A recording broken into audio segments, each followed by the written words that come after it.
Saya secara pribadi ingin bersyukur kepada Tuhan untuk pertemuan kita kembali pada saat ini.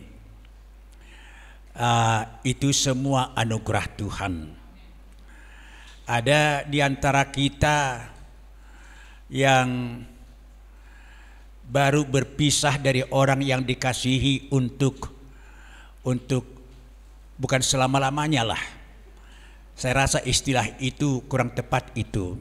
Karena setelah kita menyelesaikan kehidupan kita yang sementara ini kan hidup sementara ini ibu-ibu.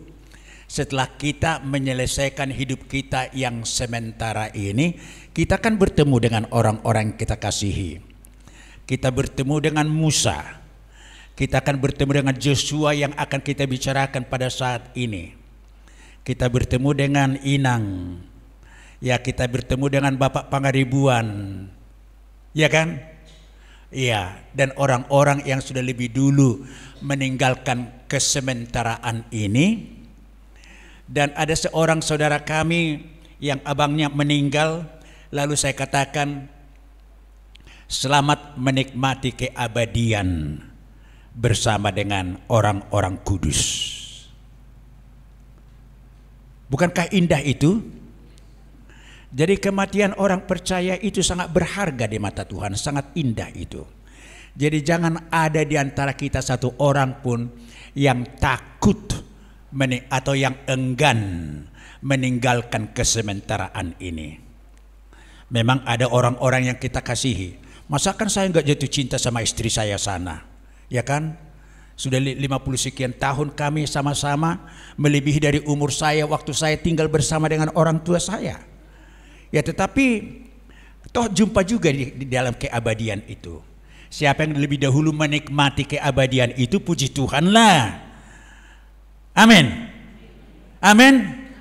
Iya, karena ibu-ibu begini, sering sekali pola pikir kita yang lama itu membuat kita menderita. Kalau ada yang kita kasihi itu mendahului kita, ya tertatih-tatih kita menangis, mengangguhi, sahirana sodong berpengharapan. Dialah sumber segala-galanya, padahal dia hanya salah satu jalan Tuhan untuk menyukakan hati kita. Salah satu loh, bukan segala-galanya. Jadi nggak boleh dikatakan kepada pasangan hidupnya, engkaulah segala-galanya bagiku. Nggak boleh itu.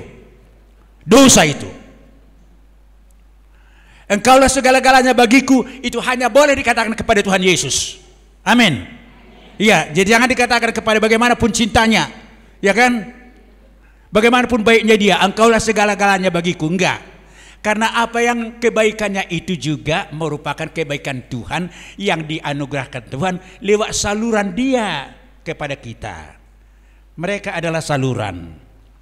Ya. Kita pun jangan menjadi enggan untuk menolong orang lain, karena kita juga saluran bagi orang lain. Oke. Jadi ibu-ibu, sekarang kita akan mendengarkan suara Tuhan. Ya, bukan suara Victor Tobing. Saya Tobing. Ada tadi yang bertanya apa marga saya. Ya, itu Nyonya Panjaitan Boru Siburian, ya kan? Nggak salah saya kan? Baru Nyonya Siburian, Nyonya Simorangkir Boru Siburian. Oh, tadi ada Nyonya Panjaitan. Siapa itu? Saya salam. Oh, Boru Simanjuntak ya. Oh, sorry. Ada dua yang baru pertama kali saya temu. Ya, Inang juga terima kasih. Ini paling lama Inang ini dulu. Ya, kalau Netonggo diingat, ini temannya. Dulu sama-sama kami di Setuntung masih Inang ya. Puji Tuhan sudah datang lagi. Masih sehat. Tapi tidak tinggi-tinggi Inang ya. Masih gitu aja.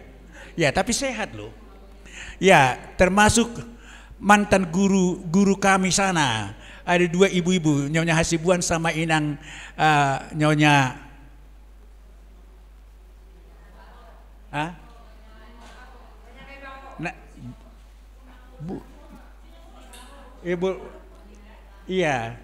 Bursi Mamora. Oke, karena mamanya ya. Jadi ingat Bursa Mamora. Ya, selamat datang. Mereka tidak tahu sudah lama kita bersekutu. Ya. Tapi puji Tuhanlah datang lagi, ya. Terima kasih. Rosemary ini juga. Ya, sudah disambung kakinya lagi, ya kan? Sudah bersambung. Puji Tuhan. Ya, kebaikan Tuhan itu. Istirahatnya membuat Anda makin cantik. Ya, terima kasih. Puji Tuhan. Ya, jadi firman Tuhan yang akan menyapa kita pada siang hari ini.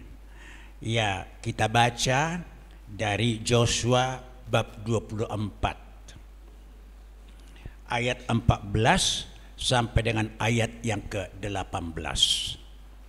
Joshua 24 ayat 14 sampai dengan ayat yang ke-18.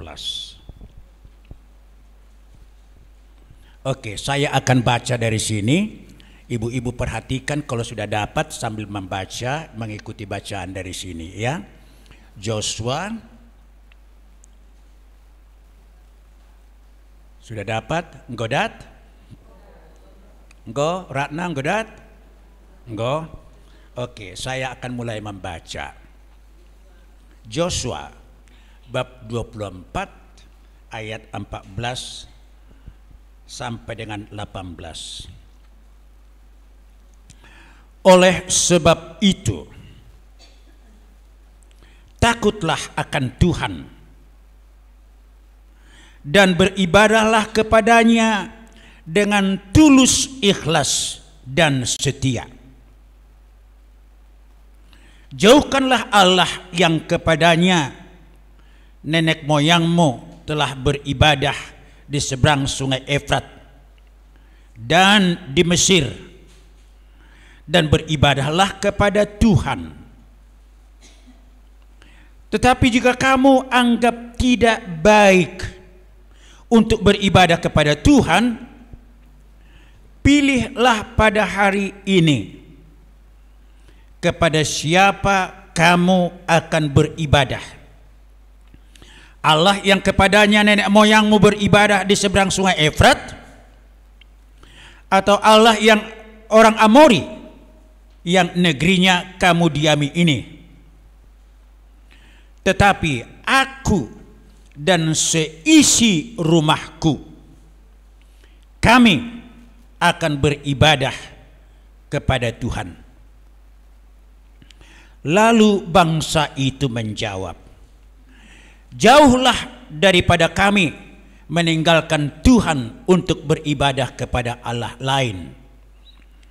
Sebab Tuhan Allah kita, dialah yang telah menuntun kita dan nenek moyang kita dari tanah Mesir, dari rumah perbudakan, dan yang telah melakukan tanda-tanda mujizat yang besar ini di depan mata kita, di depan mata kita sendiri, dan yang telah melindungi kita sepanjang jalan yang kita tempuh, dan di antara semua bangsa yang kita lalui.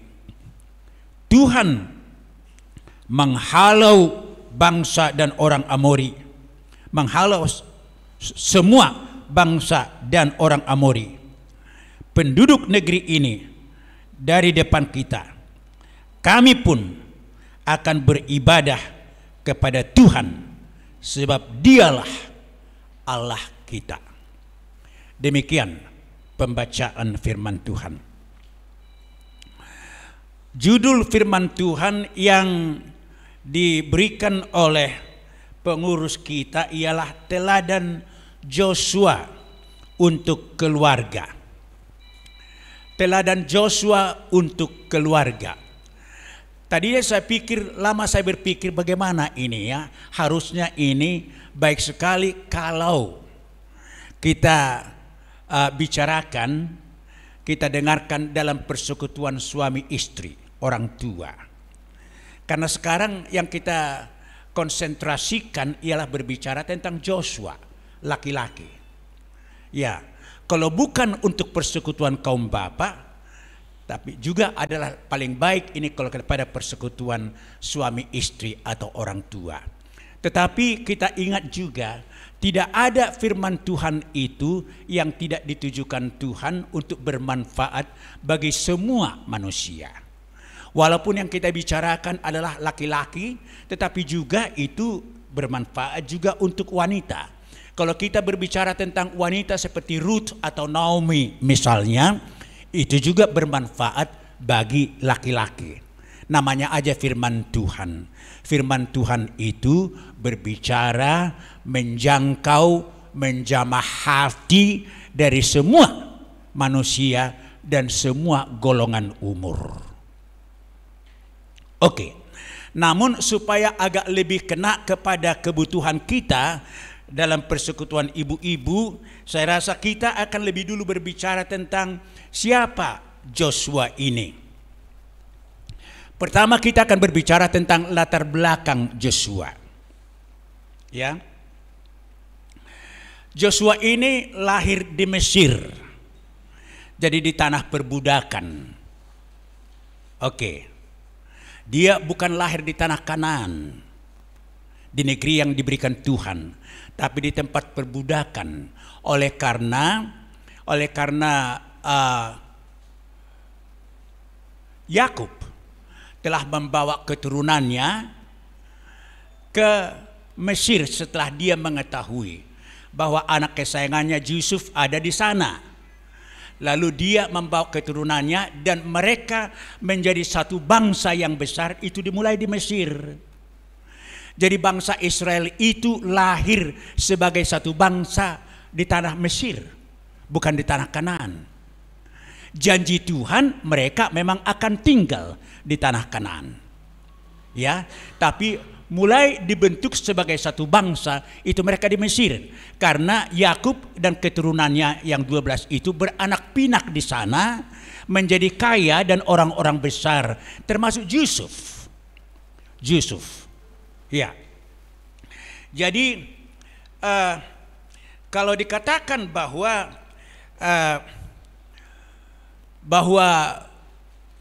Joshua ini adalah dari keluarga Efraim.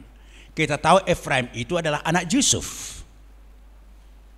Dan kita tahu bahwa Yusuf itu adalah perdana menteri di Mesir. Hanya Firaun yang di atasnya.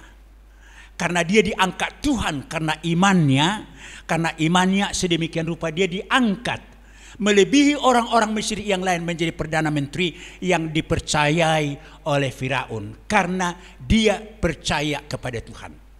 Jadi ibu-ibu jangan menjadi kecil hati kalau selalu dikatakan kepada kita, kamu itu minoritas, kami mayoritas. Tidak soal minoritas mayoritas. Yang menjadi pertanyaan ialah apakah aku hidup dan mengenal dan beribadah kepada Allah yang benar? Itu yang menjadi pertanyaan. Minoritas pun kalau tidak beribadah kepada Allah yang benar, apa artinya? Ya. Mayoritas pun kalau tidak beribadah kepada Allah yang benar, apa artinya? Tapi dari minoritas itu, kalau beribadah kepada Allah yang benar, itu yang akan diangkat oleh Tuhan. Karena Tuhan tidak pernah mengangkat wakilnya, karena manusia diciptakan oleh Tuhan untuk menjadi wakilnya untuk menata, mengelola alam semesta ini. Dan yang dipercayai oleh Tuhan ialah orang yang beriman dan beribadah kepada Tuhan. Ya.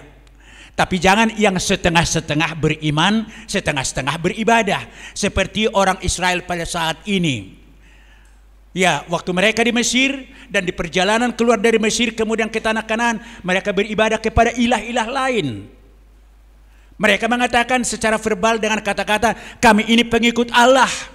Kami ini umat Allah. Tetapi pada dasarnya mereka mempercayai dan memperoleh kekuatan dari ilah-ilah yang lain. Dan itu yang diperingatkan oleh Joshua pada mereka.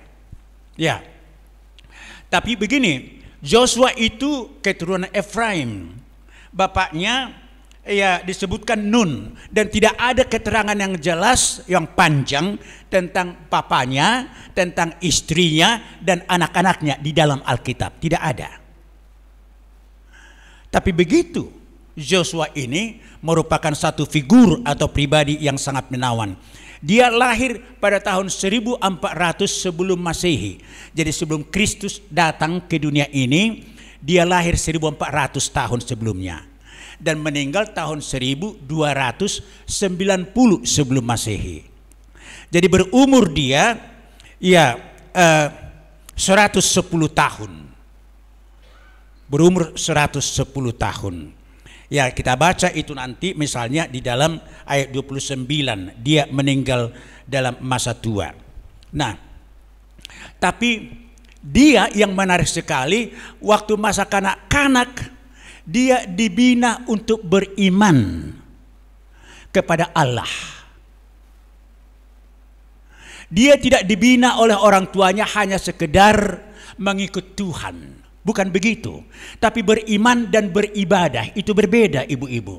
Banyak orang yang percaya dan merasa bangga, aku ini kan cucunya pendeta, opungku pendeta loh. Bapakku juga pendeta. Bangga kali dia, tetapi dia secara pribadi tidak menunjukkan bahwa dia mewarisi iman dari opungnya, iman dari bapaknya, hidupnya lain, hanya rajin ke gereja. Dan bangga sekali dia mengatakan kepada orang lain, nenekku, opungku pendeta, bapakku pendeta, jadi aku pun begini. Ya, iman itu bukan keturunan, walaupun iman itu bisa diturunkan. Ya, tapi iman bukan keturunan. Jadi kita bersyukur kepada Tuhan kalau orang tua kita orang Kristen. Tapi apakah orang tua kita membina kita menjadi orang yang mempunyai iman yang benar? Ya, bukan hanya iman di dalam otak, tetapi iman itu timbul dari pergaulan dengan Tuhan. Itu yang terjadi dengan Joshua. Ya, dalam masa mudanya kemudian dia berkenalan dengan Musa. Dan Musa begitu tertarik kepada dia sampai Musa kemudian mengubah namanya. Tadinya namanya diberikan orang tuanya ialah Hosea. Nama aslinya Hosea. Tapi kemudian Musa karena melihat anak muda ini mempunyai iman dan kesungguhan bertuhan, ditukar namanya menjadi Joshua. Artinya Allah penyelamat. Tuhan penyelamat. Ya, dan waktu Musa mulai berkenalan dengan dia, Joshua menunjukkan kesetiaannya sebagai orang yang percaya kepada Tuhan, menjadi murid kesayangan daripada hamba Tuhan Musa itu. Jadi kita bayangkanlah, sudah dari keluarganya dia dibina menjadi orang yang beribadah kepada Tuhan, ketemu lagi dengan seorang guru yang sangat percaya kepada Tuhan Musa. Jadi ada miripnya dengan siapa? Perjanjian Baru.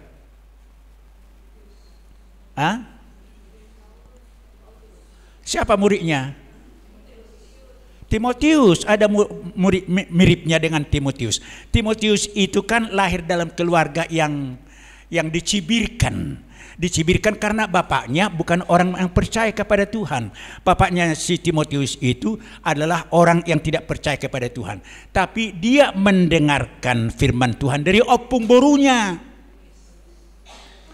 Dan opung borunya yang menyatakan imannya itu kepada anaknya Eunike. Lalu si Eunike kemudian mengajarkan imannya itu kepada Timotius. Maka Timotius beriman. Tapi Timotius itu belum mengalami perubahan pribadi yang sungguh. Baru setelah bertemu dia dengan Paulus kemudian, guru agungnya itu. Lalu Paulus membina dia sehingga Timotius itu pemalu, yang sungkan bicara, tidak berani berbicara, bertemu dengan orang lain, menjadi seorang pemimpin yang hebat, yang dipercayai Paulus untuk memimpin jemaat Efesus setelah Paulus kemudian pergi ke Filipi, ke Eropa. Jemaat Efesus itulah yang dibina oleh Timotius yang tadinya seorang muda, pemalu, yang takut bertemu dengan orang. Selalu mengingat masa latar belakang keluarganya yang tidak baik itu. Karena orang mencibirkan kalau orang Kristen menikah dengan orang yang tidak percaya kepada Tuhan. Jadi ibunya dianggap tidak setia kepada Tuhan. Tapi begitu pun ibunya mengajar dia imannya itu. Jadi ada miripnya dengan itu dalam perjanjian baru, ibu-ibu. Ya, tapi Joshua ini dibina keluarga. Itu yang penting salah satu. Ibu-ibu, cucu kita ada. Anak-anak kita ada yang masih muda. Sejauh mana kita membina mereka untuk beriman dan mau beribadah kepada Tuhan. Beribadah itu artinya mengikuti dan menaati. Ya, mengikuti dan menaati itu artinya beribadah. Jadi bukan hanya sekedar mengikut, ya kan, datang ke persekutuan. Enak kali kami di Maria ya, pergilah kalian ke persekutuan Maria ya. Bukan hanya sekedar begitu. Ya, tapi orang yang kita bina itu harus mengenal siapa Allah kita itu, yang kita katakan kita percayai sebagai orang yang sudah lebih dulu mengenal siapa Tuhan itu. Jadi adalah satu dosa besar bagi orang tua kalau tidak memperkenalkan siapa Yesusnya itu, siapa juru selamat itu kepada anak cucunya. Itu sebabnya sering saya katakan, ibu-ibu, jangan kita persalahkan anak kita kalau tidak rajin ke gereja, tidak rajin ke persekutuan, tidak mau membaca Alkitab, bahkan pacaran suka-sukanya entah dengan siapa-siapa. Jangan kita salahkan, itu buah dari pembinaan orang tuanya kepada anak-anak itu. Iya. Janji Tuhan ialah kalau orang beribadah kepada Tuhan diberkati oleh Tuhan. Anak cucunya sampai generasi ketiga sampai generasi keempat. Jadi sama itu dengan dosa. Dosa orang tua yang menyembah berhala diturunkan orang tua kepada anak-anaknya, diturunkan Tuhan kepada anak-anaknya sampai generasi ketiga sampai generasi keempat, orang yang tidak cinta Tuhan. Tapi anak dukun besar pun kalau dia berubah dan cinta Tuhan, dia tidak akan mewarisi dosa orang tuanya itu. Makanya penting sekali kita membina anak-anak kita. Dan ibu-ibu yang terbaik, guru yang paling terbaik membina anak-anak ialah bapak dan ibunya. Jadi kalau bapak tidak ada lagi, ibulah. Atau kalau bapak kurang punya perhatian, berarti ibu harus memberikan 2 kali lipat, double perhatian di dalam membina anak-anak itu. Saya ingin tanya, siapa di antara ibu-ibu yang setiap pagi sudah bangun, dikumpul keluarga dan baca Alkitab sedikit dan berdoa kepada Tuhan? Tolong tunjuk tangan. Tunjuk tangan. Berarti kebanyakan belum. Kebanyakan belum. Jadi bagaimana? Tuhan, berkatilah anakku di sekolah, berkatilah dalam pekerjaan Tuhan, berkatilah supaya anakku semakin diberkati oleh Tuhan. Begini, bagaimana kita minta berkat kepada Tuhan, kita sendiri tidak memperkenalkan Tuhan sumber berkat itu, si pemberi berkat itu kepada anak-anak kita. Ibu-ibu bertobat ya, bertobat.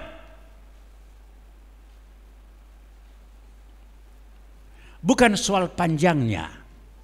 Sedikit firman Tuhan, kalau itu dibaca, sedikit bernyanyi, kalau bernyanyi dengan segenap hati, Roh Kudus memakai firman itu berbicara kepada anggota keluarga kita itu. Merubah mereka.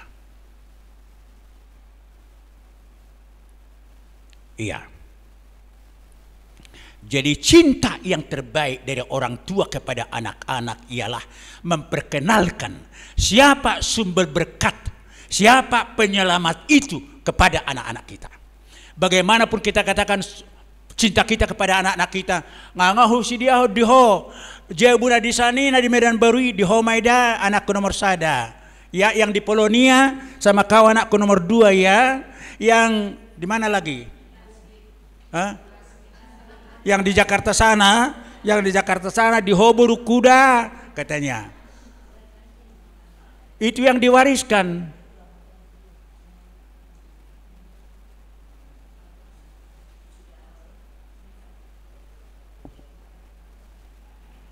Kita pikir kita sudah hebat mewariskan yang seperti itu.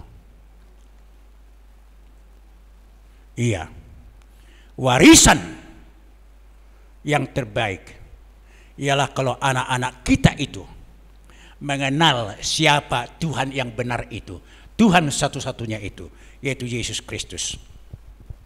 Dan itulah yang menyebabkan Joshua, karena dia kemudian bergaul dengan seorang pemimpin besar hamba Tuhan, maka dia bukan hanya percaya karena pendidikan keluarga akan siapa Tuhan, tapi dia mengalami secara pribadi kehebatan Tuhan itu.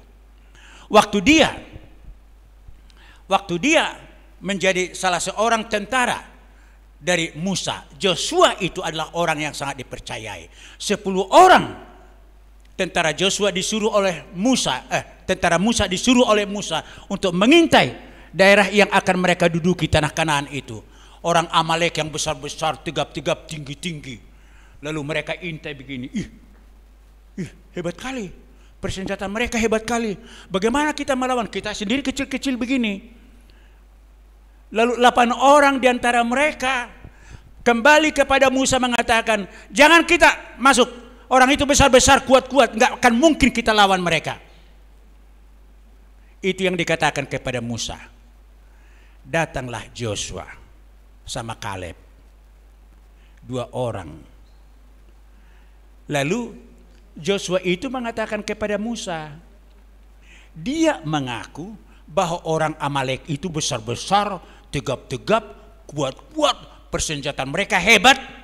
Tetapi dikatakan Joshua, kita akan mengalahkan mereka karena Allah kita jauh lebih besar dari mereka. Memandang kepada Tuhan. Dalam kehidupan kita banyak kali masalah-masalah besar yang akan mungkin kita hadapi. Tapi kalau kita memandang kepada Tuhan, masalah itu akan diselesaikan Tuhan dengan cara Tuhan, bukan dengan cara yang kita pikirkan. Dengan cara Tuhan sendiri. Itu hebatnya Tuhan kita itu. Ya, dan secara pribadi kemudian, pribadi Joshua itu menjadi terbentuk. Dia adalah orang yang setia kepada Tuhan dan selalu beribadah kepada Tuhan. Tidak pernah dia merasa bahwa tugasnya yang besar itu sebagai pengganti Musa kemudian setelah Musa meninggal, maka dia terlalu sibuk dengan tugasnya itu sehingga tidak ada waktu untuk keluarga. Enggak ada. Enggak ada demikian. Kami kaum bapak ini mengatakan, kami kan sangat sibuk di luar. Tugas kami yang di luar, membawa yang di luar itu ke rumah supaya kalian bisa sejahtera di rumah. Keluarga tidak diperhatikan, terutama kehidupan kerohanian. Ibu-ibu diperhatikan. Kita ini manusia rohani, jiwa dan jasmani. Ya, roh, jiwa dan tubuh yang membuat kita bisa sejahtera kalau manusia roh kita itu bisa berbicara kepada jiwa kita dengan hal-hal yang positif. Hal yang positif itu kalau roh kita itu dapat makanan atau konsumsi dari Roh Kudus. Jadi kalau Efesus 1 ayat 13 dan 14 mengatakan bahwa Roh Kudus sudah diberikan Tuhan kepada kita, tinggal di dalam hati kita, ialah supaya Roh Kudus itu selalu berbicara kepada roh kita. Dan roh kita itulah yang akan berbicara kepada hati dan pikiran kita. Jangan lakukan itu. Jangan lakukan itu. Jangan takut kau, lakukan aja. Tuhan akan beserta. Lakukan aja. Sehingga orang tidak menjadi penakut lagi jiwanya. Karena rohnya sudah selalu mendapat konsumsi dari Roh Kudus yang tinggal di dalam dia. Roh Kudus itu mengingatkan kita akan firman Tuhan yang sudah kita pelajari. Roh Kudus itu mengingatkan kita dengan perkataan Tuhan Yesus. Yohanes 16 ayat 13 sampai dengan 16 itu. Semua perkataan Tuhan Yesus diingatkan kepada kita. Sehingga dengan demikian kita adalah orang-orang yang paling berani Bukan dengan kegagahan pribadi, tapi oleh karena pertolongan Roh Kudus yang memberikan keyakinan di dalam diri kita. Walaupun aku kecil, tapi aku bisa. Aku bisa. Aku bisa. Itu yang dipampakkan kepada hati dan pikiran kita. Lalu apa yang terjadi dalam hati dan pikiran kita itu yang kita lakukan dengan jasmani kita ini. Ya. Jadi orang yang sakit jiwa ialah oleh karena secara rohani dia tidak beres. Kebanyakan penyakit yang dialami oleh manusia, baik secara jiwa, baik secara jasmani, jantung, darah tinggi dan yang lain-lain, stroke, itu karena secara rohani dia tidak beres.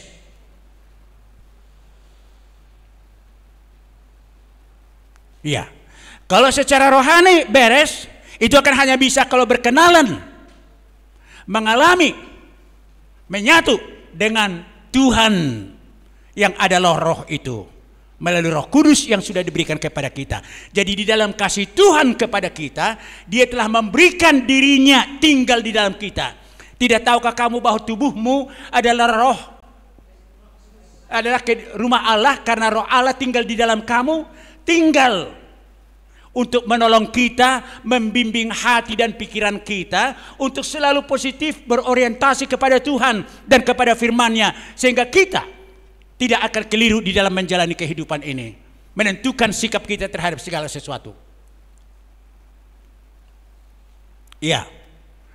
Jadi masyarakat adat kita ini misalnya sangat sulit sekali. Ai mah dah ngahula-hula madok, betar dok, nah hatani hula-hula pe gudang marsalan. Dan kita jangan takut untuk mengatakan bahwa itu salah, tapi kita tunjukkan apa yang benar. Cuma cara kita menyatakan kepada hula-hula itu, bonak tasong kahiat tong, lo hula-hula hamu gabe ulut sudah, jangan begitu. Tapi dikatakan dengan baik apa yang benar.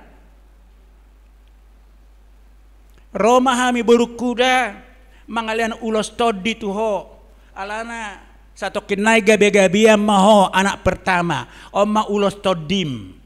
Harus berani orang tua atau pengantin itu mengatakan setai bijo amak sima tua dan ulos todion, ulos todi oleh Tuhan Yesus do. Harus berani bilang begitu.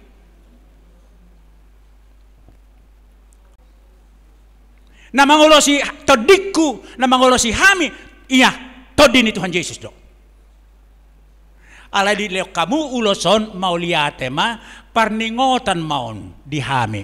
Si panon nami maun uloson parningotan maun ala di bawah kamu dung pitu bula berumuna. Naing gabe-gabean. Ingoton nami maun omma ulos dibuan si matuaku lao manomo-nomo pahopuna nomor sada ya kami. Gitu aja. Musa tadi mengatakan beribadah kepada ilah-ilah lain. Bukan hanya begini kepada patung-patung dan kepada, bukan begitu aja, tapi mengiyakan filsafat konsep hidup yang bertentangan dengan firman Tuhan yang bersumber daripada kepercayaan yang lain. Itu juga tidak boleh.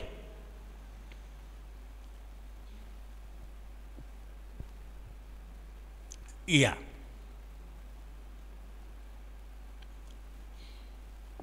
Dang dohonota tu anak kota. Akunya sama bapakmu debata nanida. Nah diga kita debata. Hona bergabusi karijuta debata nanida.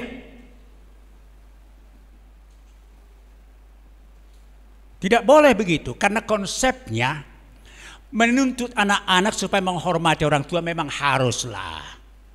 Karena orang tua itulah yang dipakai Tuhan menjadi saluran pertama memberkati mereka, mendatangkan mereka ke bumi ini, membelanjai mereka. Memang orang tua lah harus.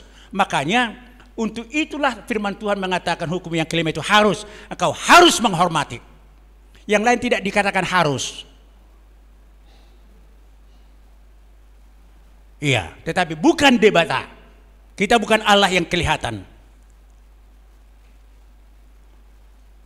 Oke, lalu Joshua setia kepada Tuhan. Karena setia kepada Tuhan, setia kepada tugasnya. Nah itu, Kalau setia ibu-ibu kepada Tuhan, setia kepada tugasnya sebagai istri, setia kepada tugasnya sebagai ibu bagi anak-anak. Kalau setia kepada Tuhan, sungguh alangkah baiknya dan alangkah eloknya bila saudara-saudara hidup rukun bersama-sama. Itu tadi nyanyian kita itu tadi kan? Iya. Jadi kerukunan dalam keluarga bukan karena sering dikasih materi, baik kali mamaku ini, baik kali bapakku ini, baik kali buruku ini, baik kali. Bukan itu. Kadang-kadang orang yang banyak memberi ini juga ngomong kasar kepada kita, bisa suka-sukanya karena dia sudah memberikan banyak. Tidak boleh begitu. Tapi kalau di dalam Tuhan, yang banyak memberi pun akan tetap rendah hati. Dan dia bersyukur kepada Tuhan, mengatakan, terima kasih Tuhan, karena engkau pakai untuk mampu memberi. Meneladani Tuhan yang selalu memberi. Aku pun, karena diberikan Tuhan berkat, aku pun meneladani Tuhan untuk memberi. Itu Joshua. Ditirunya Musa. Kita bayangkan, Musa tidak sampai ke tanah Kanaan karena dosanya, ya kan? Apa dosa Musa? Ya, waktu bangsa Israel bersungut-sungut, tidak dapat minum, tidak ada air untuk diminum, maka mereka datang kepada Musa, marah-marah mereka. Kenapa kau bawa kami keluar dari Mesir? Di Mesir kami makan enak-enak dan minum ini. Sekarang di sini kami tidak dapat minuman. Lalu Musa datang kepada Tuhan. Tuhan mengatakan, ambil tongkatmu, pukulkan batu itu dengan tongkatmu itu. Lalu Musa mengambil tongkatnya, tapi dengan emosi dia, pak, pak, pak. Dipukulnya berapa kali batu itu. Memang keluar air. Tapi sudah dengan emosi. Tidak lagi dengan tulus sebagaimana yang dikatakan Tuhan. Dia harus bertindak. Jadi bertindaklah sebagaimana yang dikatakan Tuhan. Bertindaklah sebagaimana yang dikatakan firman Tuhan. Jangan kamu mendendam. Jangan mendendam. Jangan sampai lewat matahari, amarahmu belum padam. Ya ingatlah, sudah jam 6, aku masih marah. Usahakanlah supaya padam itu. Sebagaimana yang dikatakan oleh Tuhan. Jangan sebagaimana yang aku mengerti, Tuhan mengatakan begini. Bukan. Iya. Lalu Joshua setelah dia menyelesaikan tugasnya, dia memimpin membagi tanah Kanaan itu kepada yang 12 marga itu. Semua dengan rapi.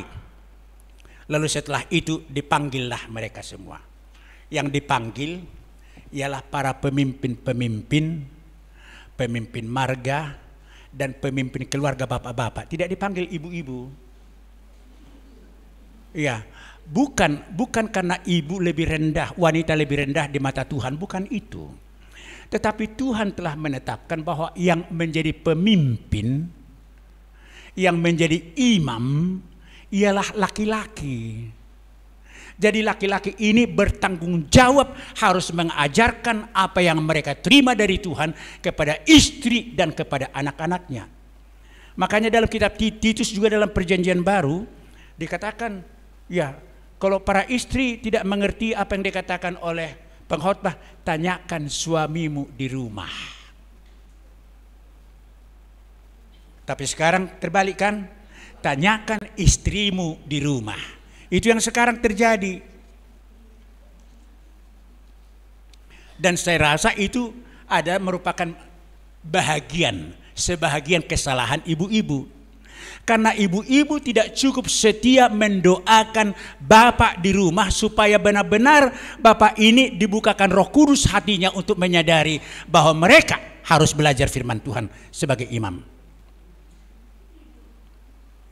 Jangan hanya katakan, Pak, ke gereja kita ya, malah tu gereja, song pilih kau, itu lao. Jangan sekedar begitu. Saya wajah dua mata yang nalai dangolo ninna.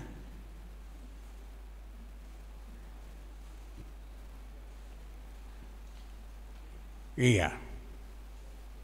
Jangan hanya sekedar. dengan segenap hati, mencintai dengan segenap hati. Lalu kemudian setelah dikumpul, Joshua dalam umurnya yang sudah 110 tahun, dia sadar sebentar lagi akan meninggal, lalu dia kumpul dan berbicara kepada mereka. Itu yang kita baca tadi. Itu pesan terakhir kepada umat Israel.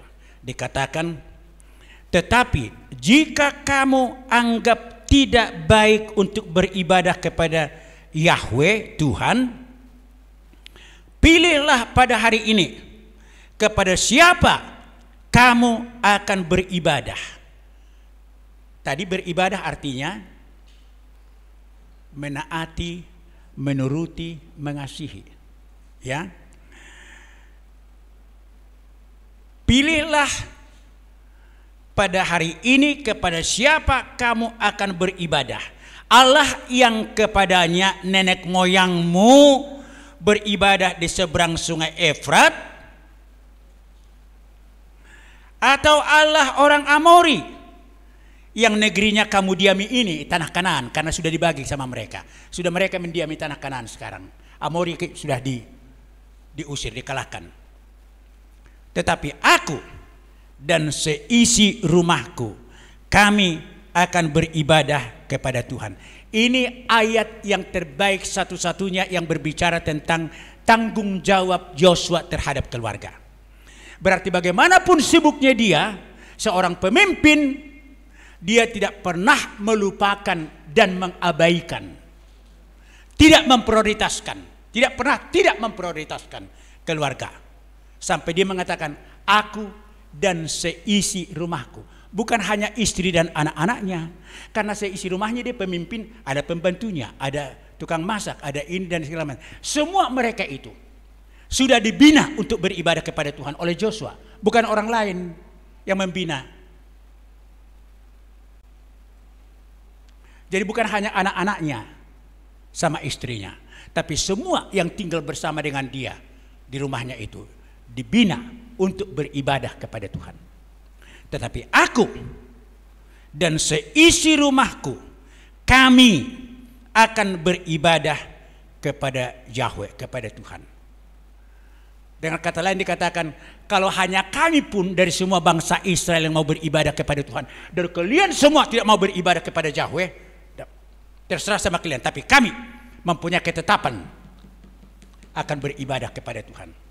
Jadi itu salah satu yang menjadi teladan yang kita lihat daripada Joshua ini sebagai kepala keluarga, ya,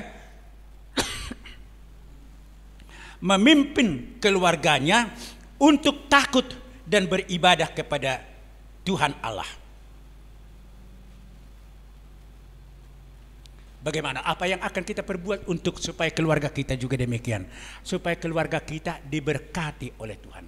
Bisa kita bayangkan bahwa dari semua bangsa Israel yang lahir di Mesir, tidak ada yang sampai ke tanah Kanaan selain daripada Joshua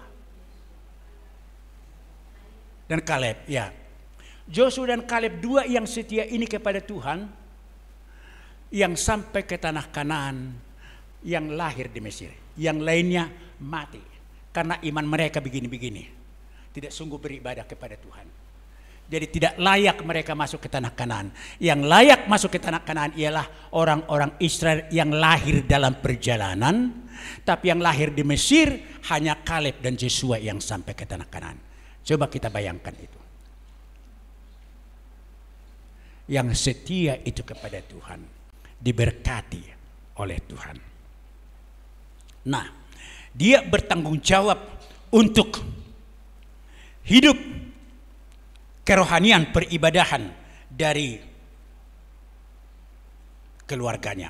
Yang kedua, bahwa kehidupan kerohanian Joshua dan keluarga mempunyai dampak kepada orang-orang lain. Itu ayat yang ke-16 yang kita baca, ya.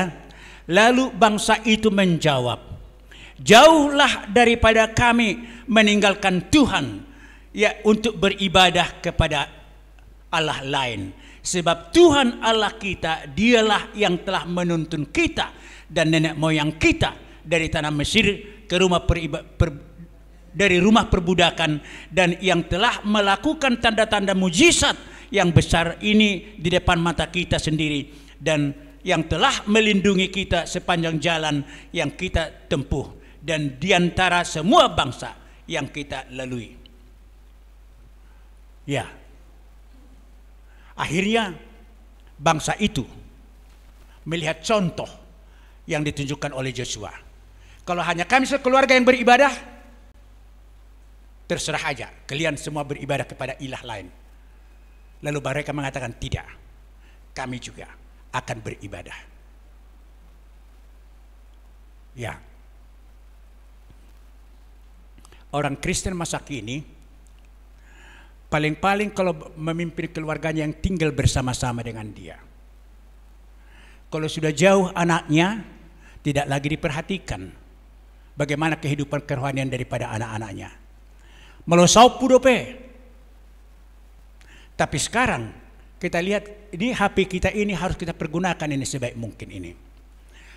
Kalau misalnya ada di sini kita usahakan nama-nama hitana sopu. Seperti kami, bapakku Peparan Opu Parada. Peparan Opu Parada. Kalau di atasnya itu kami nggak tahu lagi kemana-mana. Tapi Peparan Opu Parada 13 bersaudara, 8 perempuan, 5 laki-laki.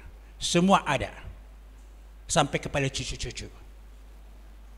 Dan semua selalu memberikan berita firman Tuhan.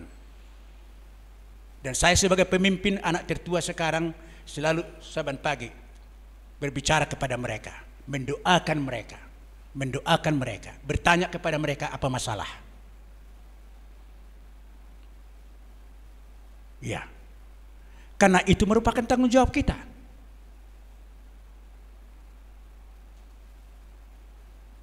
Nama-nama itu ada di WA keluarga itu, di grup. Jadi usahakan ibu-ibu, saya rasa ibu-ibu semua punya ini. Ya, diusahakan itu supaya tahu nama-nama itu.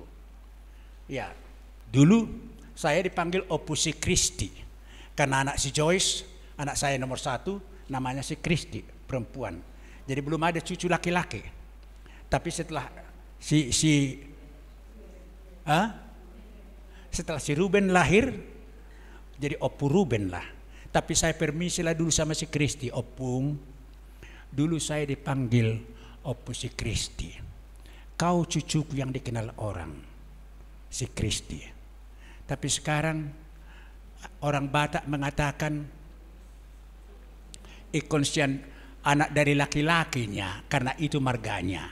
Kau margamu sudah marbun, ya bukan tubing lagi kau. Jadi datang bapaknya sama mamanya, jadi tidak usah bikin acara-acara lah, sudahlah ditukar aja lah, jangan Opu Kristi. Tapi tidak usah bikin acara. Tadinya mau buat acara untuk mengatakan kepada si Kristi bahwa nama saya akan ditukar menjadi Opu Ruben. Ya, akhirnya sekarang Opu Ruben lah.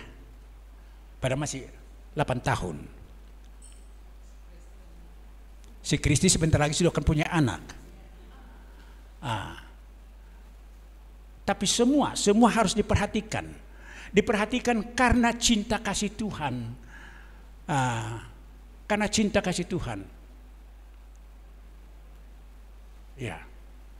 Jadi ibu-ibu yang dikasih oleh Tuhan Yesus Kristus, apa yang harus diperbuat oleh ibu kalau bapak masih ada di rumah? Walaupun sudah tua, sudah agak begini-begini, masih ada kesempatan. Joshua 110 tahun sampai akhir hidupnya 110 tahun meninggalkan kesementaraan ini dan pergi ke keabadian. Dia tetap setia kepada Tuhan. Ya, ada bapak-bapak di rumah sekarang sudah berdukek-dukek begini dan kurang mau tahu dengan Tuhan. Tambahi cinta kasih dan perhatian ibu kepada dia dan doa ibu kepada dia. Ajak anak-anak untuk berdoa untuk dia. Ya, yang terbaik ialah kalau setiap bapak bisa menjadi pola anutan, contoh seperti Joshua ini kepada anak-anak dan seisi keluarga. Karena ibu, walaupun ibu sangat cinta kepada anak-anak, tapi wibawa laki-laki berbeda dengan wibawa wanita. Wibawa laki-laki berbeda dengan wibawa wanita. Mengapa Yesus harus lahir sebagai laki-laki? Juru selamat kan bisa perempuan. Tapi Yesus ditetapkan harus laki-laki.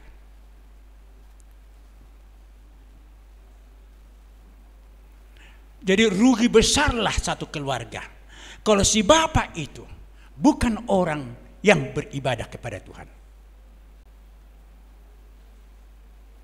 Jadi kalau masih hidup ibu-ibu, usahakanlah. Tapi kalau tidak ada lagi, ibulah yang bekerja keras sekarang.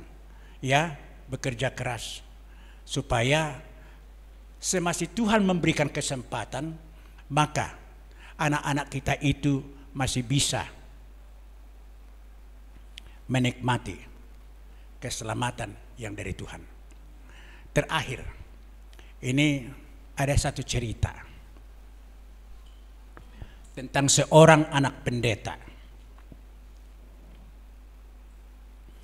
Pada musim dingin, pendeta ini tadinya menjadwalkan akan menjalani semua orang-orang di daerah yang dilayaninya untuk membagi brosur traktat-traktat untuk dibaca.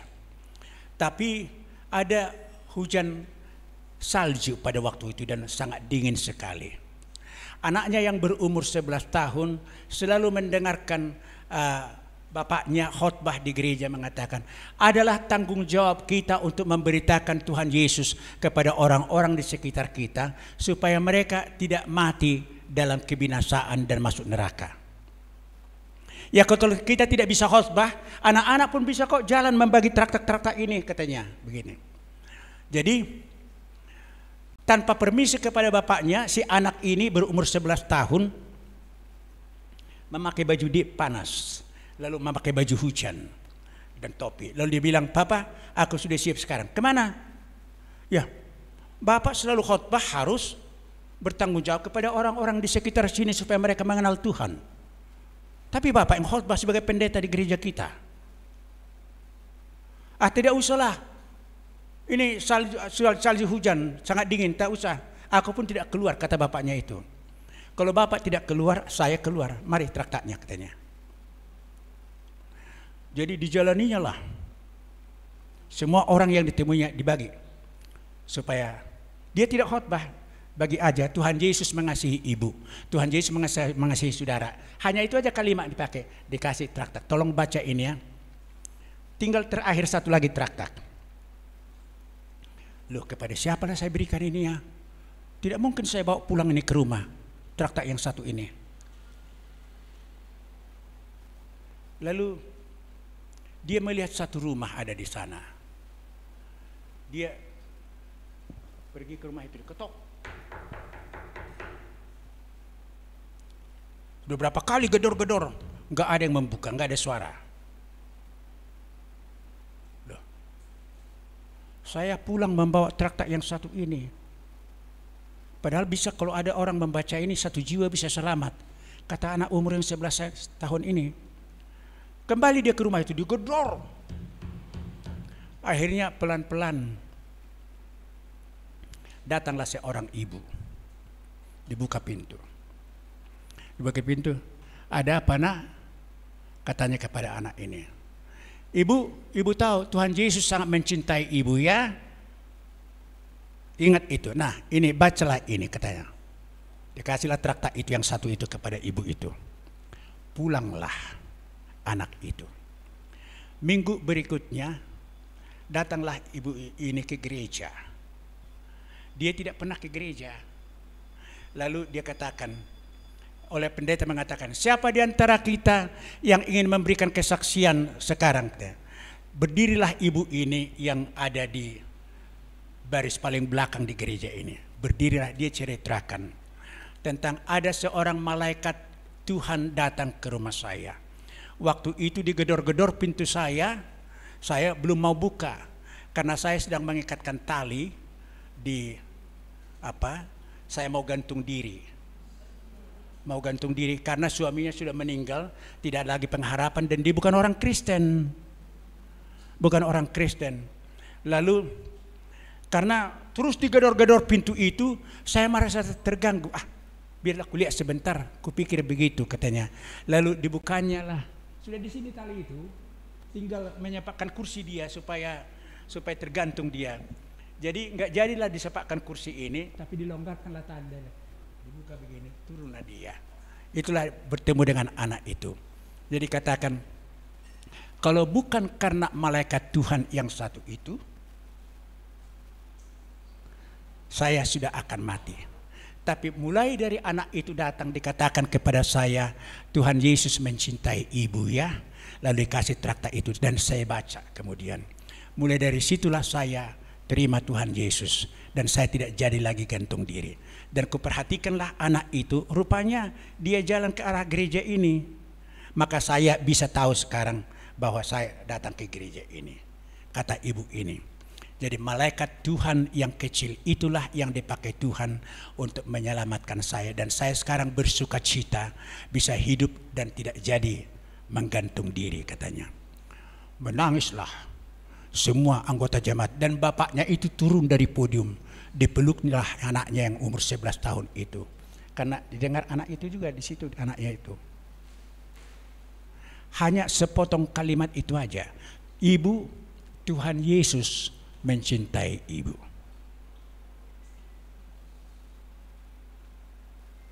Kalau adalah di antara anak keturunan kita yang berani dengan keyakinan yang sungguh karena pembinaan dari keluarganya mengatakan kepada orang lain yang demikian, Tuhan Yesus mencintai ibu. Kita doakan anak-anak kita supaya mereka menjadi orang-orang yang cinta Tuhan. Tapi kita harus berdoa untuk diri kita. Aku Tuhan punya tekad sekarang akan, kalaupun suamiku tidak mau, tapi aku akan membina anak-anakku untuk beribadah kepada Tuhan. Tuhan memberkati. Amin.